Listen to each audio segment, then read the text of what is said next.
Sandalwood ನಟಿಗೆ ಲೈಂಗಿಕ ಕಿರುಕುಳ ನೀಡಿರುವಂತಹ ಆರೋಪ ಕೇಳಿ ಬರ್ತಾ ಇದೆ. ಇದಕ್ಕೆ ಸಂಬಂಧಪಟ್ಟಂತೆ ಕೇಸ್ ಕೂಡ ದಾಖಲಾಗಿದೆ. ಸಂತ್ರಸ್ತೆ ಹೋಗಿ ಕೇಸ್ ಕೊಟ್ಟಿದ್ದಾರೆ, ಕಂಪ್ಲೇಂಟ್ ಕೊಟ್ಟಿದ್ದಾರೆ.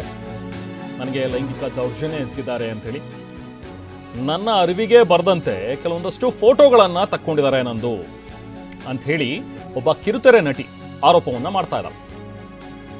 ವಿಮಾನ ನಿಲ್ದಾಣದಲ್ಲಿ ನನ್ನ ಫೋಟೋಗಳನ್ನು ತೆಗೆದಿದ್ದಾರೆ. ಅರವಿಂದ ವೆಂಕಟೇಶ್ ರೆಡ್ಡಿಗೆ ಅದನ್ನು ಕಳಿಸಿದ್ದಾರೆ. ಸೊ ಇದೇ ಫೋಟೋಗಳನ್ನು ಇಟ್ಕೊಂಡು ನನಗೆ ಡಿಫೇಮ್ ಮಾಡುವಂಥ ಒಂದು ಪ್ರಯತ್ನ ಮಾಡಿದ್ದಾರೆ, ಜೊತೆಗೆ ನನ್ನ ತೇಜೋವಧೆ ಮಾಡೋದಕ್ಕೆ ಪ್ರಯತ್ನಿಸಿದ್ದಾರೆ ಅಂಥೇಳಿ ಆರೋಪವನ್ನು ಮಾಡಿದ್ದಾರೆ. ಸೊ ಇಲ್ಲಿ ಹೆಸರು ಕೇಳಿ ಬರ್ತಾ ಇರುವಂಥದ್ದೀಗ ಅರವಿಂದ ವೆಂಕಟ ರೆಡ್ಡಿ ಅವ್ರದ್ದು. ಅಂದರೆ ಯಾರೋ ಇಲ್ಲಿ ನಂದು ಕೆಲವೊಂದಷ್ಟು ಫೋಟೋಗಳನ್ನು ತೆಗೆದು ಅದೆಲ್ಲವನ್ನು ಕೂಡ ಅರವಿಂದ್ ರೆಡ್ಡಿ ಅವರಿಗೆ ಕಳಿಸಿದ್ರು ಅಂತ. ಕೆಲವೊಂದಷ್ಟು ಅವರ ಸೋಷಿಯಲ್ ಮೀಡಿಯಾದಲ್ಲೇ ಹಾಕಿರುವಂತಹ ಒಂದಷ್ಟು ಫೋಟೋಗಳು, ಆ ಫೋಟೋಗಳನ್ನು ಕೂಡ ಬಳಸ್ಕೊಂಡು ನನಗೆ ಕಿರುಕುಳ ಕೊಟ್ಟಿದ್ದಾರೆ, ಲೈಂಗಿಕ ಕಿರುಕುಳ ನೀಡಿದ್ದಾರೆ ಅನ್ನುವಂಥದ್ರ ಬಗ್ಗೆ ಈಗ ಆ ನಟಿ, ಕಿರುತೆರೆಯ ನಟಿ ಆರೋಪವನ್ನು ಮಾಡ್ತಾ ಇದ್ದಾರೆ.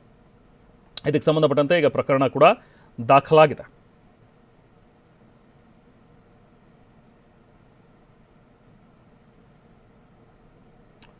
ಸೊ ಇದಕ್ಕೆ ಸಂಬಂಧಪಟ್ಟಂತೆ ಆರೋಪಿಯನ್ನು ಈಗಾಗಲೇ ಒಬ್ಬರನ್ನ ಲಾಕ್ ಕೂಡ ಮಾಡಿದ್ದಾರೆ.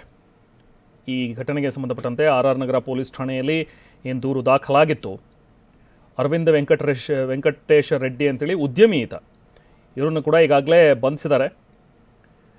ಇನ್ಫ್ಯಾಕ್ಟ್ AVR ಗ್ರೂಪ್ ಸಂಸ್ಥಾಪಕನೂ ಆಗಿರುವಂಥ ಅರವಿಂದ ರೆಡ್ಡಿ ಶ್ರೀಲಂಕಾದಿಂದ ಬೆಂಗಳೂರಿಗೆ ಬರುವಂಥ ಸಂದರ್ಭದಲ್ಲೇ ಅರೆಸ್ಟ್ ಮಾಡಿದ್ದಾರೆ.